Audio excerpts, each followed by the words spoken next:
Vous écoutez 100% Nature sur Radio Aléo. Aussi discret qu'agile, le chat forestier était autrefois considéré comme une bête sanguinaire, féroce et nuisible, attaquant tout sur son passage, même les hommes. Intensivement chassé, piégé et braconné, il a fini par être totalement protégé sur notre territoire en 1979. La France compte aujourd'hui l'une des plus importantes populations de chats forestiers en Europe, et pour en savoir plus sur cet animal mystérieux, j'ai le plaisir d'accueillir par téléphone le photographe animalier Bruno Pasquier. Bonjour Bruno. Bonjour Sandra. Bruno, tout d'abord, est-ce qu'il y a des différences morphologiques entre le chat forestier et le chat domestique ? Comment faire la différence entre les deux ? Il y a effectivement quelques différences morphologiques, notamment déjà au niveau de la taille. En général, les chats forestiers sont, notamment les mâles, sont un peu plus gros que les chats domestiques, un peu plus haut sur pattes et un peu plus gros. Bien que ça soit pas toujours une vérité, il y a des petits chats forestiers et des gros chats domestiques. Les autres signes distinctifs, c'est la robe. La robe du chat forestier est d'une couleur qui va du fauve grisâtre au fauve clair. Elle est barrée de rayures noires verticales qui deviennent assez diffuses sur les flancs. Elles sont toutes connectées à une ligne noire dorsale qui démarre juste derrière le cou et qui va jusqu'au bout du corps, mais qui ne va pas jusqu'à la queue.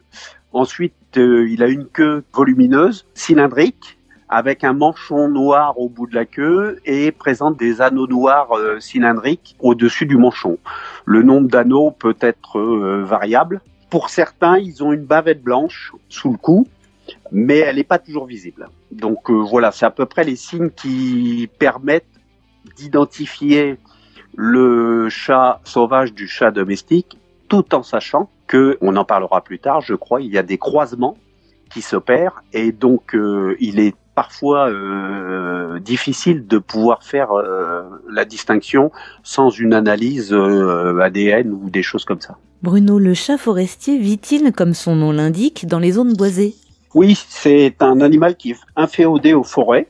Il a généralement une préférence pour les milieux forestiers bordés de prairies, puisque on le retrouve souvent en milieu forestier l'hiver, beaucoup plus souvent. Et au printemps et en été, il parcourt les prairies à la recherche de sa nourriture, notamment au moment des fauches où on le rencontre dans les prairies fauchées pour attraper les campagnols. On dit que les chats voient très bien la nuit. Est-ce que le chat forestier est avant tout un animal nocturne ? Alors le chat forestier est un animal essentiellement nocturne ou crépusculaire. Il a une vision très adaptée à la vision nocturne, comme le chat domestique.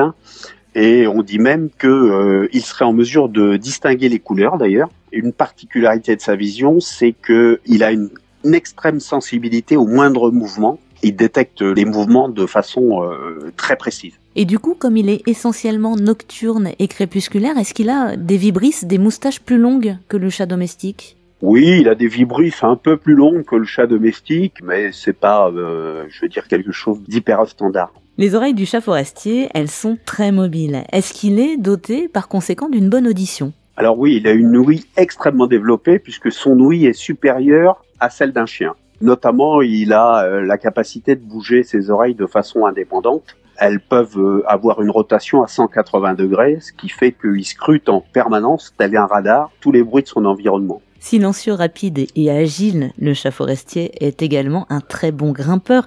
Quelles sont ses techniques de chasse ? Alors le chat forestier a une technique de chasse qui est un peu différente de celle du renard. Le renard, lui, est plutôt un chasseur qui parcourt la prairie et qui s'alerte au moindre bruit ou etc. Le chat forestier, lui, est un chasseur à l'affût. On peut observer des chats forestiers devant un trou de campagnol.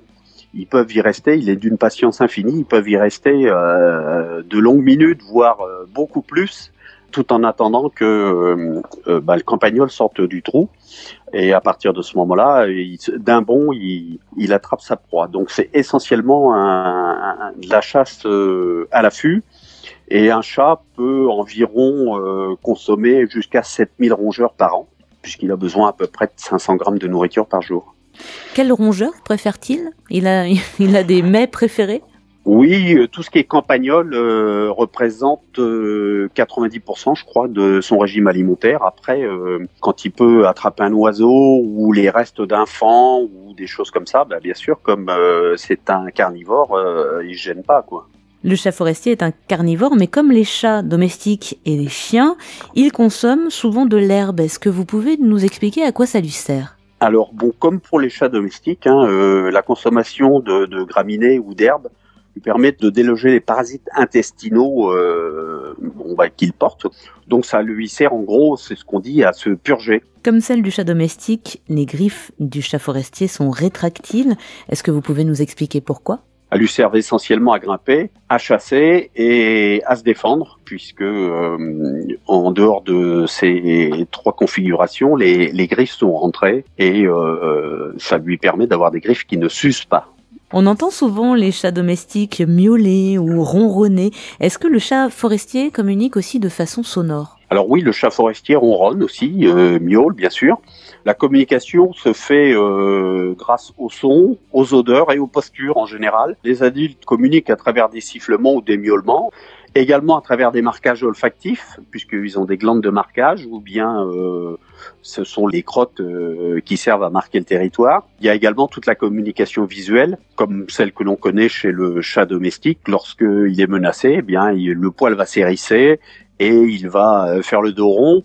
Ou bien, quand on observe un chat forestier qui détecte notre présence, il va se raser et il va avoir sa queue qui va osciller de façon assez lente, mais continue, de droite à gauche, ce qui dénote un comportement de stress. La taille du domaine vital varie, je pense, en fonction de la disponibilité en nourriture.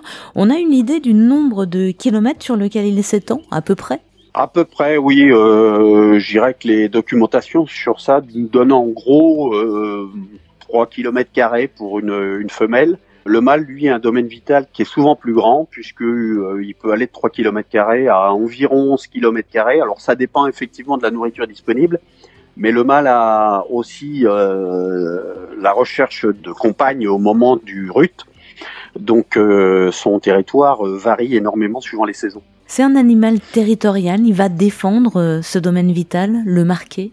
Oui, il va délimiter son domaine vital et on va avoir des traces de présence qui seront des crottes, des odeurs, des touffes de poils et des empreintes, bien qu'il soit très compliqué de différencier l'empreinte d'un chat sauvage d'un chat domestique. Est-ce qu'il est plutôt solitaire en dehors de la période de reproduction ? Oui, tout à fait. Le chat sauvage est un animal totalement solitaire en dehors de la période de reproduction. Il est rare d'en voir plusieurs ensemble en dehors de cette période-là, oui, tout à fait. Le chat domestique, Bruno, peut avoir 4 portées par an.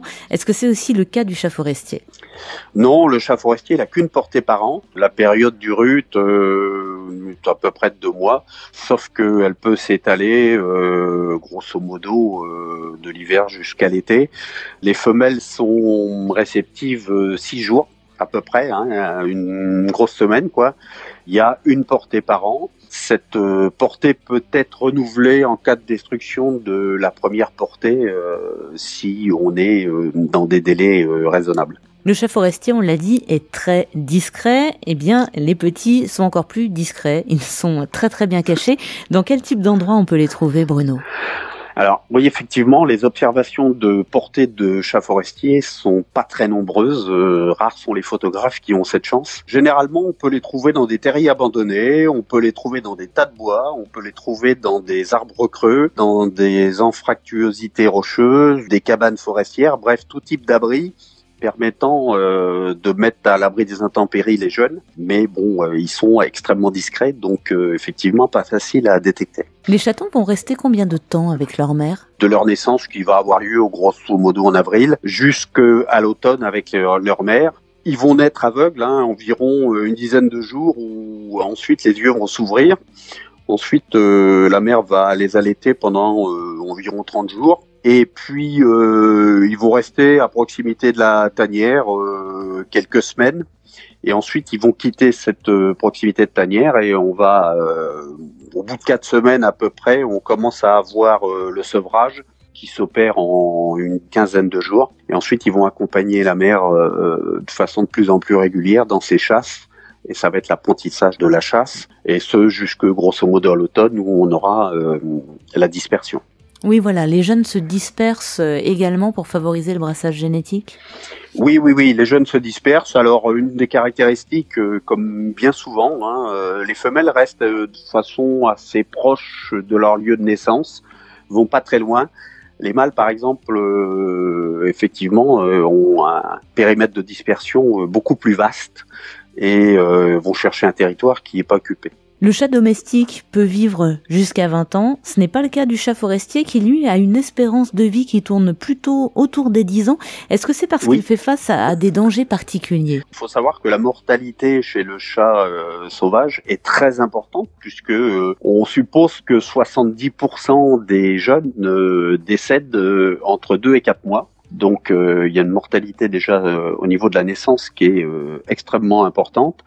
Ensuite, le chat, bien sûr, forestier est exposé à un certain nombre de dangers auxquels le chat domestique n'est pas exposé, notamment les maladies liées au chat domestique, puisque on sait qu'il y a des rencontres entre le chat domestique et le chat forestier.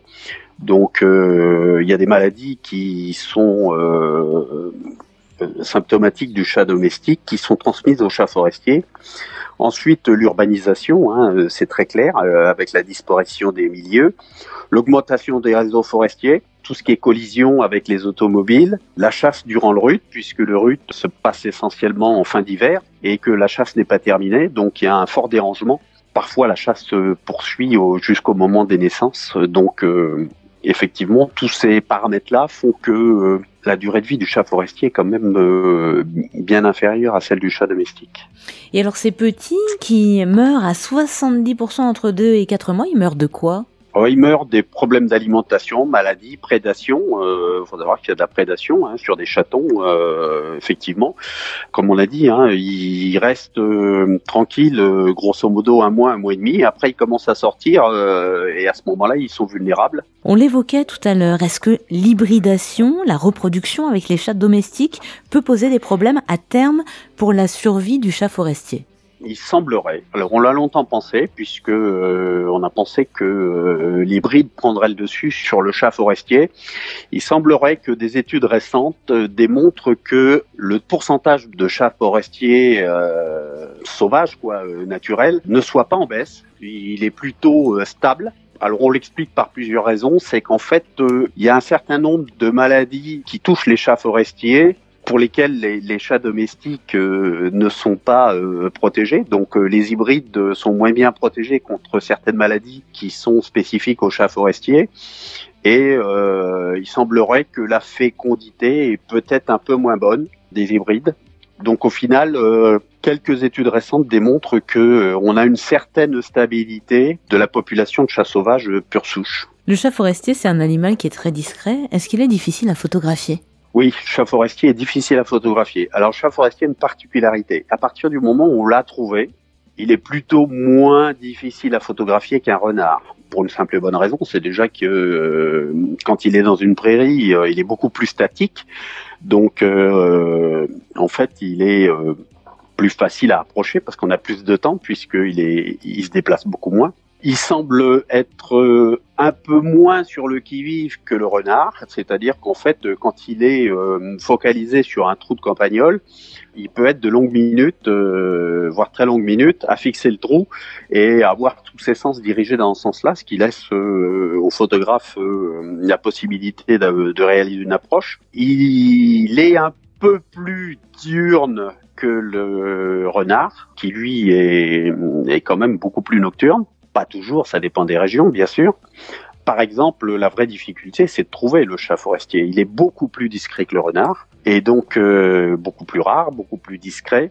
Et donc, la vraie difficulté, effectivement, pour faire de la photo de chat forestier, c'est de le trouver. D'autant que c'est un animal qui a peu d'habitude. On peut le rencontrer 1 semaine de suite sur une prairie, et ensuite on va plus le voir pendant 1 année, 2 ans. Et puis un jour, il va réapparaître. Il n'y a pas vraiment de règles.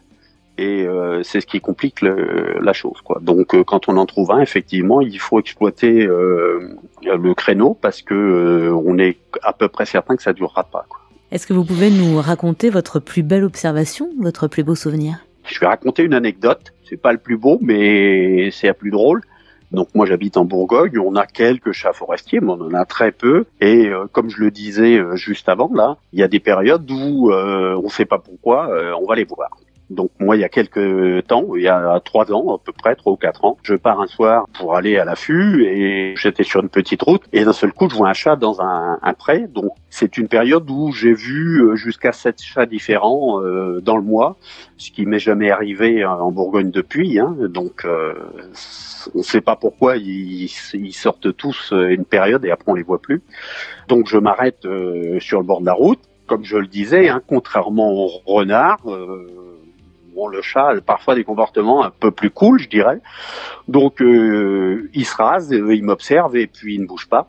J'attends, le chat se remet en confiance, il voit que ça bouge pas, donc il reprend sa chasse.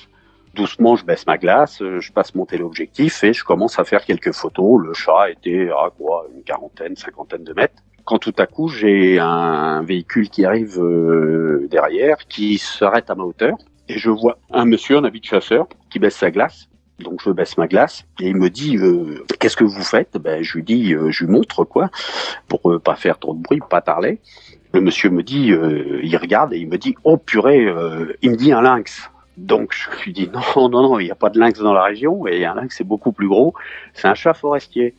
Et il me dit waouh, il m'a dit ça fait 40 ans que je chasse ici, j'en avais jamais vu. Ce qui est fort parce que moi il y a que 10 ans que je suis là et j'en vois régulièrement. Donc la discussion s'arrête, je reprends mes photos et d'un seul coup j'entends la portière qui claque. Le gars est descendu de voiture pour le voir plus près.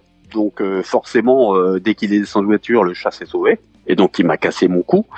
Morale de l'histoire, c'est qu'en fait, effectivement, j'avais un monsieur qui chassait depuis 40 ans, qui avait jamais vu de chat forestier, qui confondait avec un lynx et qui se croyait dans un zoo puisque il pensait qu'en descendant de voiture, le chat se sauverait pas, quoi.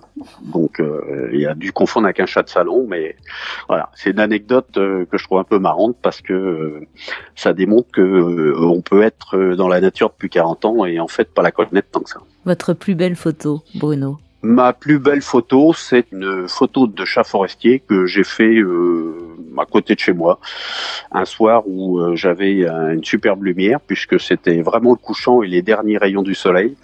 Le chat est presque orange, tellement la lumière est belle. Merci beaucoup, Bruno Pasquier, pour toutes ces informations. Merci, Sandra. Sur le chat forestier.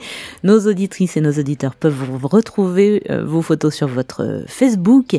Et à noter que Pasquier, ça s'écrit Pasquuier. On se retrouve très vite pour une prochaine émission de 100% Nature. Merci. Merci Sandra.